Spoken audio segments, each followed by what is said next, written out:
സമരതീഷ്ണതയുടെ ഒരു ചരിത്രം ബാക്കി വെച്ച് ഘടികാരത്തിൽ ആ സമയം വൈകിട്ട് 3:20 രേഖപ്പെടുത്തി. നാളെ കഴിഞ്ഞ മറ്റന്നാൾ ഈ നേരമാവുമ്പോഴേക്കും ആലപ്പുഴയിലെ വലിയൊരു കാട്ടിൽ തീയിനെ തീയെടുത്ത് കാണും. മണ്ണിലലിഞ്ഞു കാണും. VS അമരനാകും. ഒരു നൂറ്റാണ്ടിലേറെ കാലം ഭൂമിയിൽ ജീവിച്ച മനുഷ്യനാണ്. ഐക്യ കേരളത്തെക്കാൾ കൂടുതൽ കാലം, അതിലേറെയും സമരം തന്നെ. ജനനം മുതൽ തുടങ്ങിയതാണത്. അവസാന കാലത്ത് മരണത്തോട് വരെ നീണ്ടു നിന്ന ഒന്ന്. അതങ്ങനെ വരൂ. ഒന്നിൻ്റെ മുൻപിലും കീഴടങ്ങുക ആ മനുഷ്യൻ്റെ ശീലമായിരുന്നില്ലല്ലോ. ഒരു നൂറ്റാണ്ട് കാലത്തെ ജീവിതം, ഒരു നൂറ്റാണ്ട് നീണ്ട സമരം. സഖാവ് VSനെ ഒറ്റവാചകത്തിൽ അങ്ങനെ ചുരുക്കി പറയാം. ഭരണത്തിലായിരിക്കുമ്പോഴും അല്ലാത്തപ്പോഴും കേരളത്തിൻ്റെ ധാർമ്മിക ബോധങ്ങളുടെ മാനദണ്ഡങ്ങളിൽ ഒന്ന് തീർച്ചയായും VS ആയിരുന്നു. മണ്ണിനെയും മനുഷ്യനെയും കുറിച്ച്, അതിനിടയിലെ പരസ്പരത്തെക്കുറിച്ച് നീട്ടിയും കുറുക്കിയും തൻ്റേതുമായ മാത്രമായ ശൈലിയെ VS പറഞ്ഞപ്പോൾ മലയാളി അതിനെ അതീവ ഗൗരവത്തിൽ കേട്ടു. കുട്ടനാട്ടിലെ നെൽപ്പാടങ്ങളിൽ നിന്ന് പുന്നപ്രയിലെ സമരഭൂമിയിലൂടെ കയറി വന്ന പണ്ഡിതനല്ലാത്ത ഒരു 4ാം ക്ലാസ്സുകാരൻ അങ്ങനെ നമ്മുടെ പൊതുബോധത്തിൻ്റെ പ്രകൃത രൂപമായി.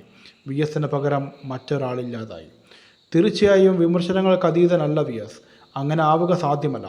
പലപ്പോഴും പാർട്ടിക്കകത്തും പുറത്തും നിശ്ചിത വിമർശനങ്ങൾക്ക് വിധേയനായിട്ടുണ്ട് അദ്ദേഹം. അപ്പോഴെല്ലാം ഒരു കമ്മ്യൂണിസ്റ്റ് മാത്രം കഴിയുന്ന ഉന്നതമായ രാഷ്ട്രീയ ബോധത്തോടു കൂടി VS അതിനെയെല്ലാം സമീപിച്ചു. അവസാനം പാർട്ടിയും നാടും അവശേഷിക്കും. വ്യക്തികൾ അത് അലിഞ്ഞ് ഇന്ധനമാവും. VS അച്യുതാനന്ദനും അതെ. കാഴ്ചയിലും പെരുമാറ്റത്തിലും പരിക്കനായിരുന്നിട്ടും കണ്ണേ കേരളി എന്ന മലയാളികൾ സ്നേഹവായ്പോടെ വിളിച്ച ഒരേയൊരു രാഷ്ട്രീയ നേതാവ് സഖാവ് VS ആണ്. അത്തരമൊരാൾ മരിച്ചെന്നിരിക്കലും നമുക്കിടയിൽ നിന്ന് എവിടെ പോകാനാണ്? അതുകൊണ്ട് സമരങ്ങൾ തുടരുക തന്നെ ചെയ്യും.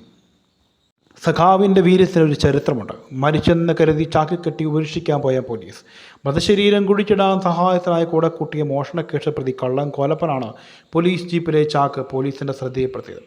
ആദ്യം പോലീസ് അത് കാര്യമാക്കിയില്ലെങ്കിലും ഒടുവിൽ കള്ളൻ കോലപ്പൻ്റെ ശാസനയ്ക്ക് വഴങ്ങി പോലീസ് അടുത്തുള്ള ആശുപത്രിയിൽ എത്തിക്കുകയായിരുന്നു.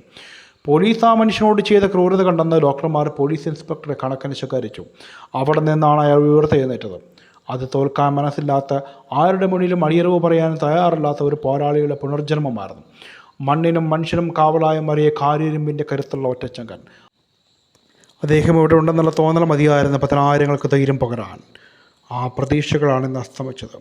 സഖാവി വിട.